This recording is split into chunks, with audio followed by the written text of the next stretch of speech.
Abot sa 2 milyong piso ang halaga ng pinsalang idinulot ng buhawi sa Cabatwan, Iloilo. Tumagal daw ng 30 segundo ang buhawi. Pinaka-napuruhan ang mga taga-barangay Ayaman, Takdagan, Sulanga, Hines Interior at Ganipaan, Olo. Mahigit 50 bahay ang napinsala.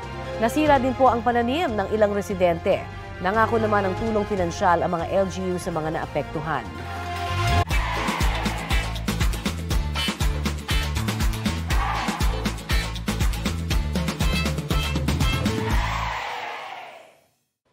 Kapuso, para sa mga maiinit na balita, mag-subscribe sa GMA Integrated News sa YouTube.